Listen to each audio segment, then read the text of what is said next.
Well, it was supposed to start this Thursday, but last week, the Roxodus Music Festival near Barrie, it was abruptly canceled. Organizers initially saying it was because of the bad weather. But now there's a blame game going on, and people are still waiting to get their money back from the organizers themselves. For a closer look at how consumers can protect themselves as we get into the summer festival season, I'm joined by Tony DiDomenico.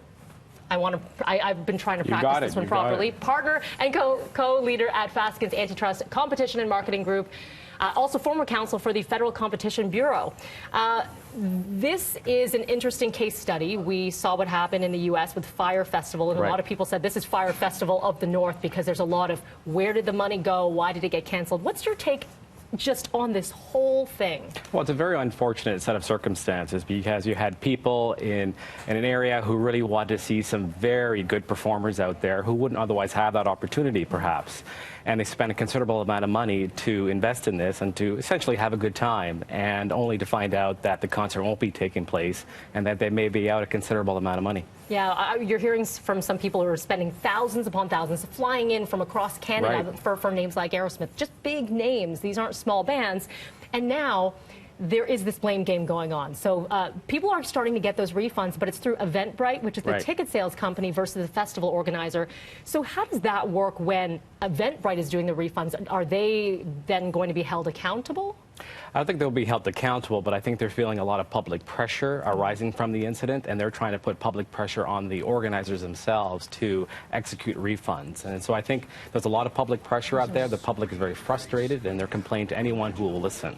So I think they're doing a lot of due diligence and good work to try to get the money back for consumers. Does this pave the way for a possible class action lawsuit, or is this too minor to do? It could pave the way for a class action lawsuit. I think it can pave the way for a class action lawsuit, or as well as individual lawsuits in the small claims court, perhaps. The small claims court was designed for individuals to use without lawyers. And so given the amount of monies involved here, that could be an option as well. But I think at this stage, it's really useful for consumers to execute public resources that's available to them, to actually have public authorities try to execute the rights on their behalf.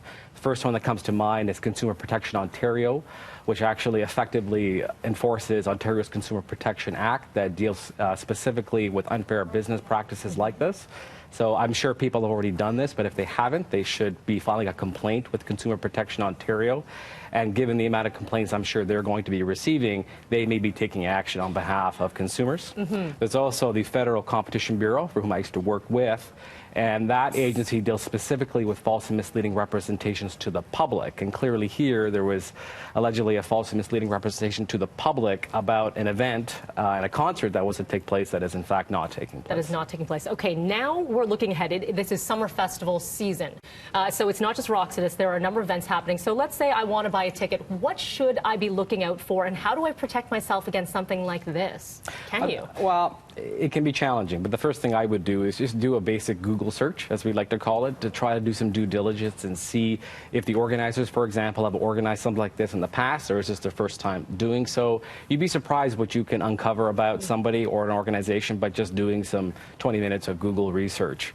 Other than that, I would look at the details about any refund policies that could be available. If they have a refund policy on their website that make explicit how and when you'll get your money back, that's always a good sign. Another common technique is to just pay using your credit card, because there oftentimes could be remedies that you can take advantage of through your credit card that you otherwise wouldn't be able to if you were to pay in cash or, say, with a debit card. Okay, all really good pieces of advice. So we're going to get this all up on our website. What do you anticipate is going to happen with Roxodus? There's been a lot of public pressure out there, and I think as the pressure mounts, I'm hopeful that consumers will get their money back. Okay, we hope so too. Thank you so much for your time.